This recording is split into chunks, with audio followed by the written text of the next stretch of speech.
Around midnight, in a house in Ocean Springs, Mississippi, a door opened and slammed. According to Warren Hudson, a group of 8 or 9 people came in without knocking, along with a woman whose family was close to the Wells family. They wanted one thing: Nolan Wells' phone. By that hour, Nolan had been missing for roughly 9 hours. His friends had left Horn Island at 4:31 that afternoon on a boat that was taking on water. His phone had left with them. What happened in that house over the next few minutes has become one of the most disputed sequences in this entire case. Nolan's family has said the phone was tracked down, retrieved by a friend, and found to have messages deleted from it. Hudson says something very different, that the phone had been sitting untouched in a truck the whole time, that it was handed over immediately with no argument, that nobody there knew Nolan's password, and that nobody deleted anything. One of those descriptions is missing something, and the remarkable part is that this may be the only dispute in the entire case with a definitive answer waiting, because deleted data is recoverable, and both sides have already agreed to examine that phone together. That is most of what this interview covers. But buried in the middle of it, almost in passing, Hudson makes a claim that has nothing to do with the phone at all, a claim about someone seeing Nolan Wells alive at 6 o'clock in the evening. That is roughly 90 minutes after the boat left. And as of this recording, no witness has publicly reported seeing Nolan after 4:30. We will get to that. First, the night the phone changed hands. Before we dive into this, do 3 quick things. Like this video, subscribe, and drop the location and the time you are watching from in the comments. It costs you nothing, and it tells us how far Nolan's story is actually reaching. Now, who is speaking here? Because that matters as much as what he says. Warren Hudson is 18 years old. He says he became close with Nolan Wells in the 8th grade, and that they hung out roughly 3 days a week, sometimes every day. He describes Nolan as a brother. He is also the person who called the United States Coast Guard on the night of the 4th of July, and by his own account, the first person to call Nolan's mother. And he is the young man that a very large portion of the internet has spent weeks accusing of killing his best friend. His mother is Ashley Cole, a Chancery Court judge in Jackson County, the sitting judge who published a public statement on the 7th of July defending her son, describing the boat's bilge pump failure, and stating that Nolan made a decision to stay on the island and return later with another group. So both facts sit on the table at once. Warren Hudson is a teenager who has never been charged with any crime and has never been named a suspect by any agency, and he is also the son of a local judge in the county where this investigation is being run. Weigh both. They cut in opposite directions. There is one more disclosure, and Hudson makes it himself, which is why it belongs here. He was asked why he chose to speak to this particular interviewer and to nobody else. His answer was unusually candid. He told Brandon Tatum, a conservative commentator who goes by the Officer Tatum, that ever since things got hot, you have kind of been on my friends and I's side, and that he liked that. He praised the way Tatum had spoken about them and said he appreciated that Tatum took our side. That is a young man saying out loud that he selected a platform he expected to be friendly. It does not make him a liar. It tells you how to calibrate what you are hearing, the same way this channel told you to calibrate the press conference where Ben Crump, an advocate paid to represent Nolan's family, read a forensic report aloud without the pathologist present. One side of this case has a civil rights attorney with a national platform. The other side now has a conservative commentator with one. Neither is an investigation. Both are advocacy, and you are entitled to know that before either one starts talking. One quick thing before we go further. Most dangerous people do not look dangerous. They look like good husbands, trusted co-workers, devoted fathers, loyal friends, the faces nobody thinks twice about. By the time anyone realizes something is wrong, they are looking backward at warning signs that suddenly seem obvious. Awareness almost always comes too late. That is exactly why I wrote my book, How to Spot Dangerous People Before They Hurt You. Not to teach fear, but to teach recognition. Inside it, you will learn how criminals actually think, the warning signs they give long before they act, and the behaviors that could save your life or the life of someone you love. If understanding those patterns could one day protect you or someone close to you. The link is in the description. Read it before you ever need it, not after. Now, back to that house and the phone. To understand the argument about that phone, you have to start with why it was on the boat in the first place. Hudson's explanation is the same one every other person connected to that day has given. Nobody carries a phone into the water at Horn Island. The group spends hours standing chest deep in murky Gulf water. Phones stay aboard. He says he has been going to that island his whole life and has never once seen someone standing in that water scrolling on a phone, and that this is why nearly every photograph from that day was taken on a boat. And he adds a detail that has never been widely reported, one that changes the texture of this considerably. Nolan's phone was not the only one left behind. By Hudson's account, multiple phones were on that boat belonging to people who had not ridden out with them and did not ride back with them. He says there were a couple of phones aboard that his group could not even match to an owner, and that his friends worked out afterward whose they were. Nolan's phone, in other words, was one of several devices sitting on a boat whose owners had scattered across an island packed with people. Then the boat began taking on water, and the group's attention went entirely to the vessel. That part is no longer just their word. The audio of their distress call is public, and it is unambiguous. "Hey, we are at the west tip of Horn, and our bilge pump stopped working. We are going. We are sinking. Can you all please come?" That is the boat's operator, on a recording, asking for help. When they finally got back to the mainland, Hudson says the phones that had been left aboard were gathered the way anyone would gather them. The boat's owner collected them and put them in his truck. This channel is not naming that young man. He has not spoken publicly, he has not been charged with anything, and unlike Hudson, he has not chosen to put himself in front of a camera. So by Hudson's telling, the sequence was ordinary to the point of being boring. Phone left on boat, along with others. Boat has an emergency. Phones collected into a truck. Nobody thinks about it again. And then the night turned. Hudson says he had already told Nolan's mother that they had the phone. This is specific and checkable, so hear it precisely. He says that when he called Christine Wonsley before he called the Coast Guard, he told her they had Nolan's phone. He says he asked about Nolan's location, because Nolan had shared his Snapchat location with him, and that he was told the phone was in the truck. Then, around midnight, he was back at a friend's house. He says a friend received a phone call from a man who was upset and asking what was going on with all this Nolan stuff. Hudson says they tried to calm him down, that the man asked where they were, was told, and hung up. Roughly 30 minutes later, by Hudson's account, the door opened and slammed.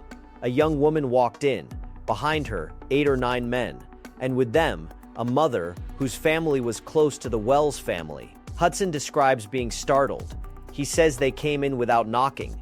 He knew some of them. He says most of the men had gone to high school with him, and he was friendly with a few.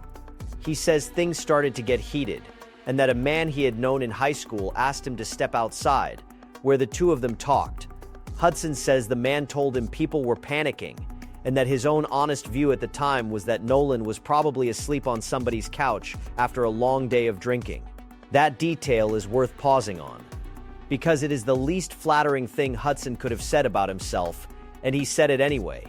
In the hours when Nolan's family was in a panic, he and his friends believed Nolan had simply passed out somewhere. He does not dress that up. Then, he says, the woman with them asked for Nolan's phone. And by his account, that was the entire confrontation. His friend went out to the truck, retrieved the phone, and handed it over. In Hudson's words, no complications, no issue, nothing. He says they knew the woman's family was close with the Wells family, and there was no reason to hesitate. This channel is not naming that woman, her son, or the young man who called earlier that evening. They are private people caught inside a disputed account of a chaotic night. None of them have been accused of anything by any authority, and none of them chose to be part of a national story. Which brings us to the accusation that has followed Hudson ever since, because the version that circulated publicly is not this one at all. The story that reached the media, as Hudson's interviewer put it to him directly, was that the family essentially had to force the phone out of them, that they did not know where it was, that they were hesitant to hand it back, that somebody had to twist their arms to get it returned. Hudson rejects all of that. He says the phone was handed over the moment it was asked for, on the night of the 4th of July, without argument. Then came the keys. The following morning, Nolan's car had been parked at the same friend's house where the group had slept the night before the holiday. So his keys, by Hudson's account, were never on the boat at all. They were at the house, where Nolan had left them before they ever went out to the island. Hudson says he woke up to a text message from Christine Wonsley telling him that Nolan's father was at the house to pick up the keys. He says he texted back that he was praying for her and that they were out searching and doing everything they could to help. He was not at the house himself. He had been dropped off at his own home the night before. Asked directly about reports of a confrontation over those keys, Hudson says it did not happen. His account, secondhand from the friend who was there, is that they simply had to look for them. His reasoning is blunt. Why would we be hiding Nolan's keys? There is no reason to hide anything. This is our friend. So that is one side of it. Now the other, and it deserves the same room, because it comes from the person with the most at stake in this entire story. Christine Wonsley's account of that phone has been consistent since the first week, and it is the reason this dispute exists at all. By her telling, reported by Capital B News among others, she made the decision to track her son's phone herself. When she learned where it was, a friend went and retrieved it. And when that phone came back to her family, messages had been deleted from it. She has gone further in other interviews. She has described opening the device with her sister before the 24-hour mark and finding nothing saved from an entire day at the beach. No photographs, no videos. Nothing from a young man who, in her description, documented everything, sent his mother selfies through the day, and whose hand was practically attached to that phone. Her sister checked a second account, also empty. The family's conclusion, stated through their attorneys, is that Snapchat content and text messages were removed from that device before it reached them. Now hold the two accounts side by side and notice something that gets lost in the shouting. On the mechanics, they largely agree. Christine says she tracked the phone's location and a friend retrieved it. Hudson says the phone was in a truck at a friend's house and that a group arrived and it was handed to them. Those are the same event described from two ends. The family found where it was and went to get it. The friends gave it up when asked. Even the tone of the arrival, which Hudson describes as a door slamming and 9 people coming in unannounced, is exactly what you would expect from a family 9 hours into a missing person emergency, going to retrieve the only object that might tell them where their child was. The disagreement is not really about the handover at all. It is about what was on that phone when it changed hands. And on that question, the two accounts are irreconcilable. The family says content was missing that should have been there. Hudson says nobody touched it. There is no version of reality where both of those are fully true. So how does anyone actually resolve it? This is the part that separates the phone from every other dispute in this case, and it is why this particular argument matters more than the louder ones. Deleting something from a phone rarely destroys it. Data survives at multiple levels of a device that a proper forensic extraction can reach. Beyond the device itself, text messages pass through carrier networks, and platforms like Snapchat maintain their own server records, which means that if messages were deleted, that fact is very likely provable.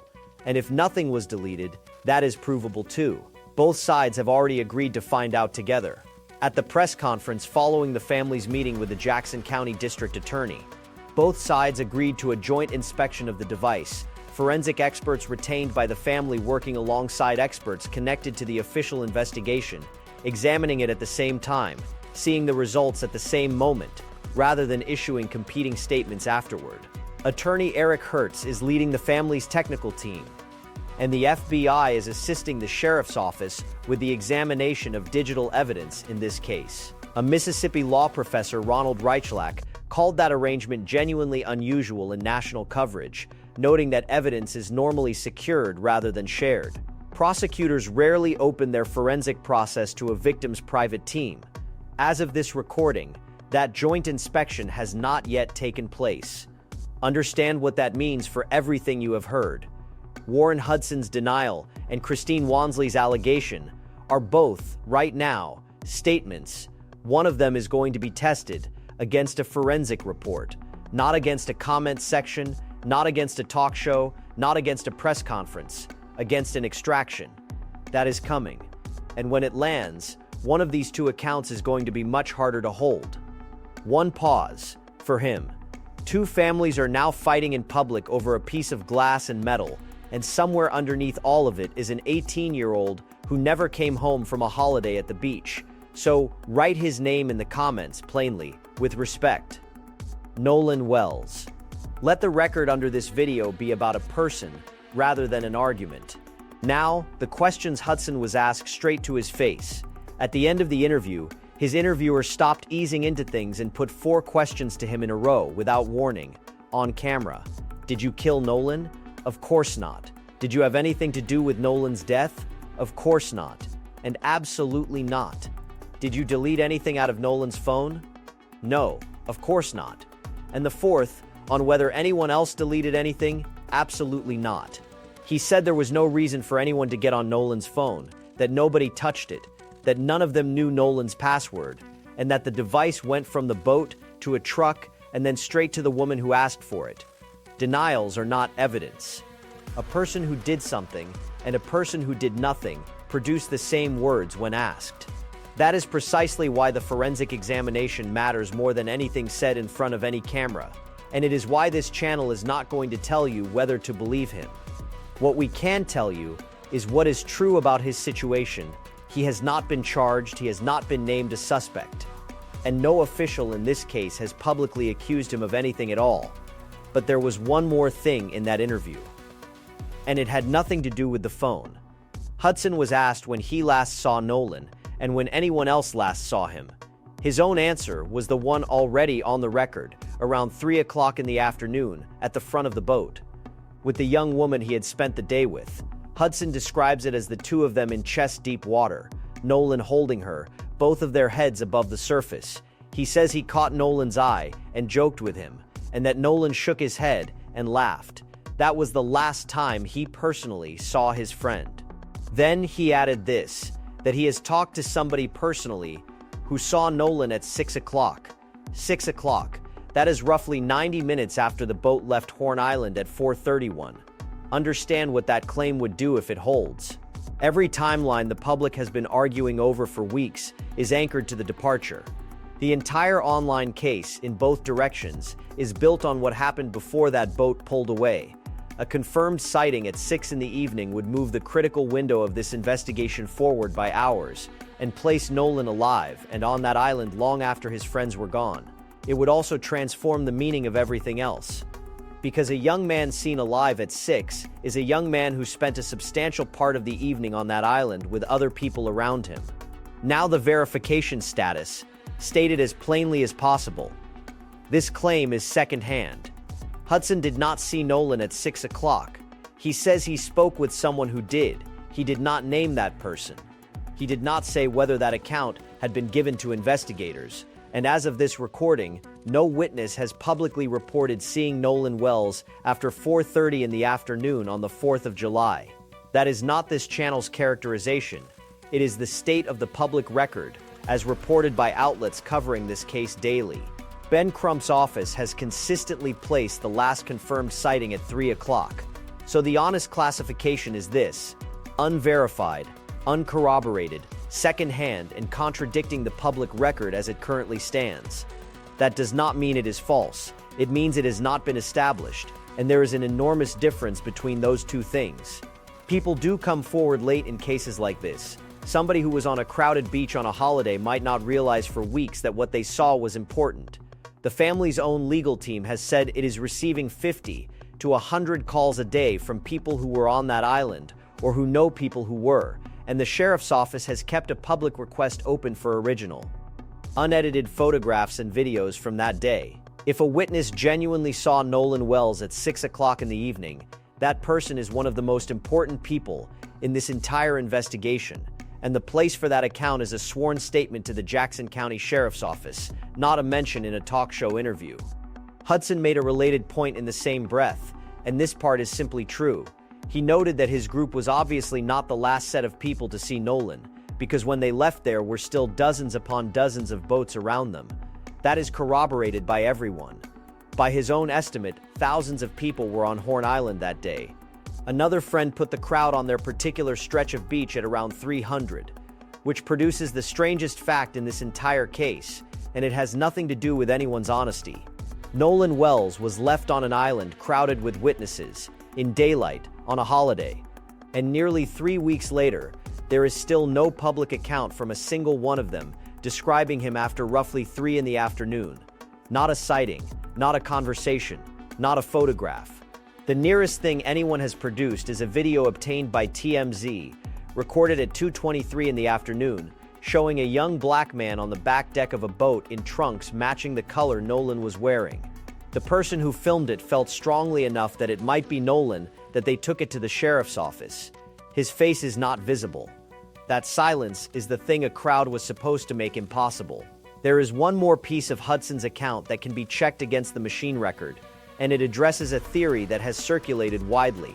The GPS data from the Mississippi Department of Marine Resources, obtained by CBS News, shows the boat leaving Horn Island at 4:31, returning toward its dock, traveling into Fort Bayou at 5:52, back to the dock at 6:06, then to the Fort Bayou boat launch at 7:19, and finally overland to a residence in Biloxi.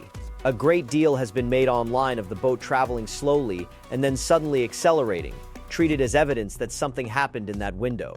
Hudson's explanation is mechanical and dull.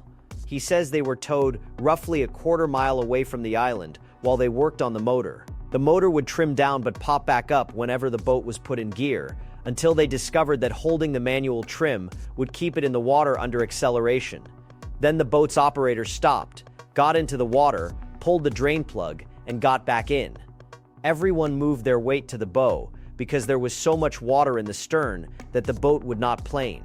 Once it planed and got up to speed, the standing water drained out the back, and once the plug was out, they could not stop again without water coming back in. That is why the boat traveled slowly, then stopped, then accelerated. And it is also why they made a stop at Fort Bayou to put the plug back in before docking. Check it against the log. Fort Bayou at 5:52, back at the dock by 6:06, 14 minutes, which is about how long that job takes. So the same pattern holds that held in his earlier interview. On the checkable parts, Hudson's account keeps fitting the machine record. On the unverifiable parts, it remains his word.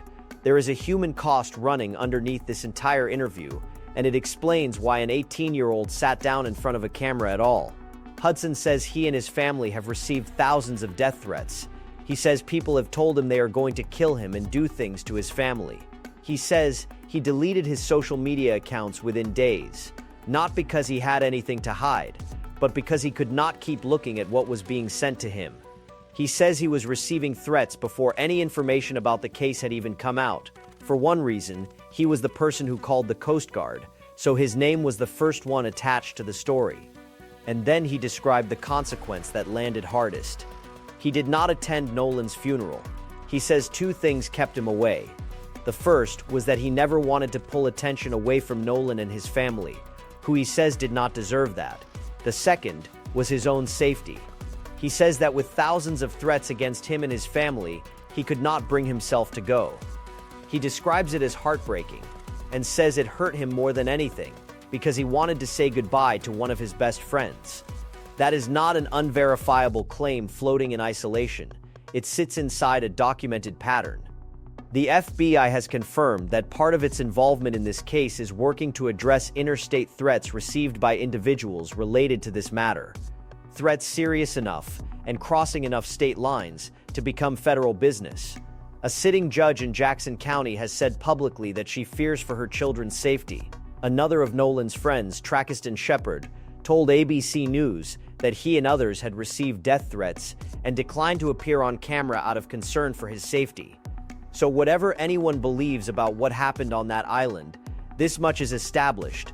People connected to this case are being threatened, seriously enough that federal agents are involved, and none of those people has been charged with a crime.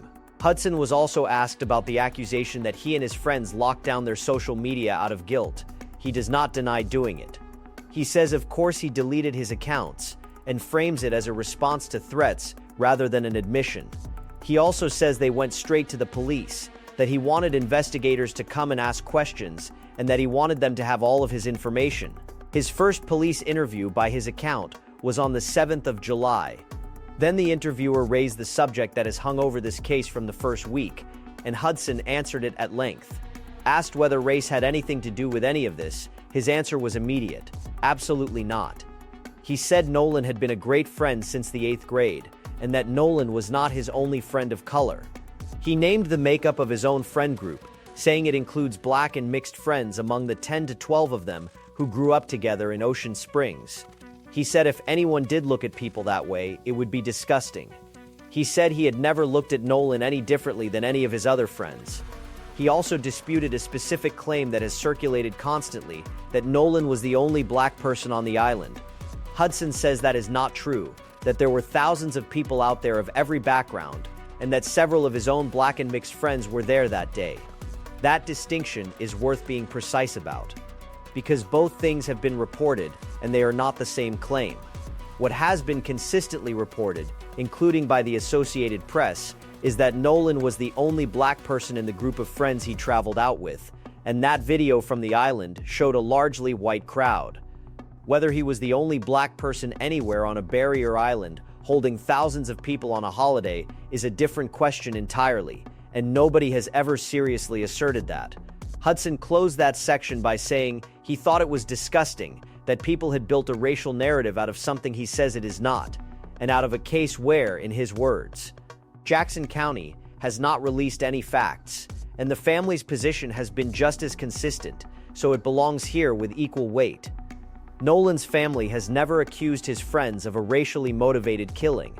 What they have argued is narrower and about the response, not the friend group, that the sheriff's office announced no foul play within about an hour of Nolan's body being recovered, before any autopsy, and that the investigation moved differently than it would have if the circumstances were reversed. Ben Crump has made that argument explicitly, invoking Mississippi's history. The Associated Press has reported that the family's distrust is deepened by the state's legacy of racism. The NAACP has adopted a resolution calling on local, state, and federal authorities, including the United States Department of Justice, to conduct a thorough and transparent investigation.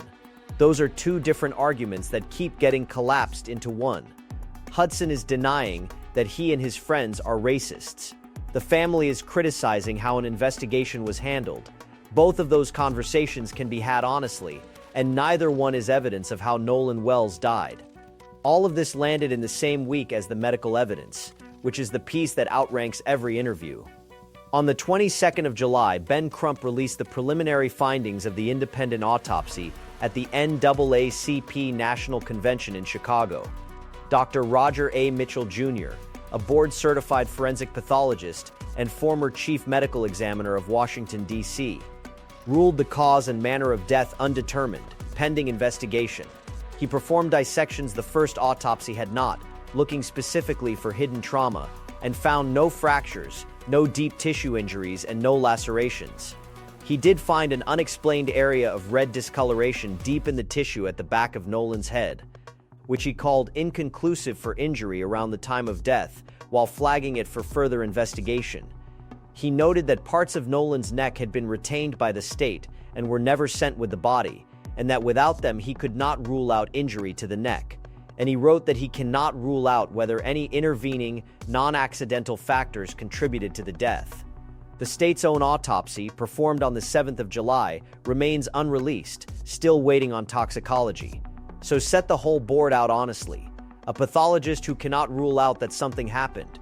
A friend whose checkable claims keep matching machine records. A family that says a phone came back emptied. An unnamed witness who may or may not have seen Nolan alive at 6 in the evening. And no cause of death. At Nolan's funeral, Reverend Al Sharpton and Tyler Perry each offered $50,000 for information leading to a conviction in his death. $100,000 on the table for anyone who knows something. That reward is itself a statement about where this case stands. The people closest to it do not believe the full account has surfaced yet. There is one more development that has drawn almost no coverage, and it may matter more than any interview. On the 20th of July, the day of her son's funeral, Christine Wonsley signed a petition to open Nolan's estate and serve as its administratrix. It was filed the same day in Jackson County Chancery Court. The petition describes the estate's assets as consisting solely of claims for damages resulting from the circumstances surrounding his death. In plain language, That is the procedural groundwork for a wrongful death lawsuit. An estate has to exist before it can sue on a deceased person's behalf. It names no defendant and accuses no one. It is a legal container being built quietly while everything else plays out. And it matters because of the difference between two standards. A grand jury weighing criminal charges asks whether there is probable cause to believe a crime occurred. A civil court asks a much lower question, whether it is more likely than not that someone's negligence contributed to a death.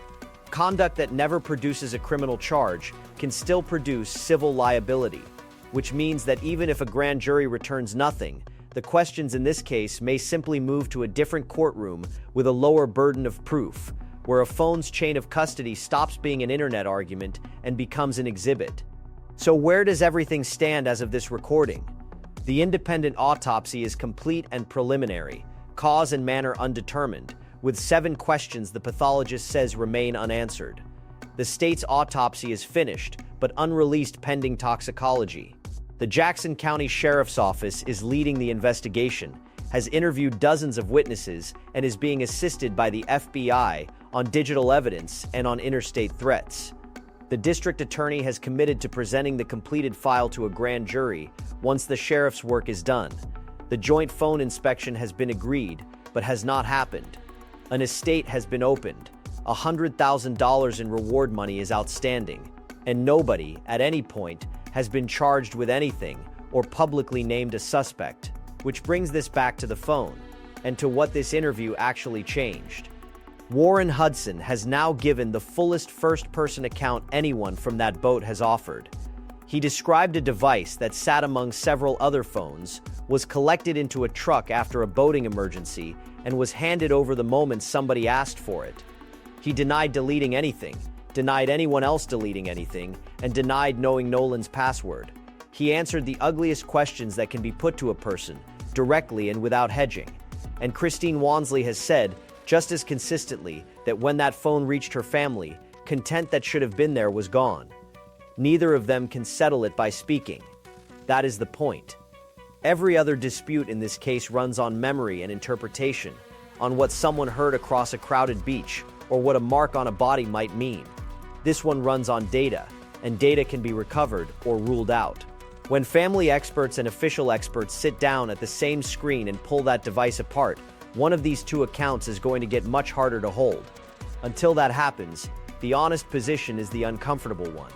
2 accounts, both delivered on friendly platforms, both from people with everything at stake, and a forensic answer sitting just out of reach in a device nobody has finished examining. If you subscribed at the start, keep notifications on because the phone extraction, the toxicology, the state's autopsy, and the grand jury are all still ahead, and every one of them will be covered here the day it is confirmed, and not a minute before. Nolan Xavier Wells was 18 years old, a graduate of Ocean Springs High School and a rising sophomore wide receiver, days away from reporting back for his season. He would have turned 19 next month. The friend who says he loved him spent an hour describing a phone in a truck.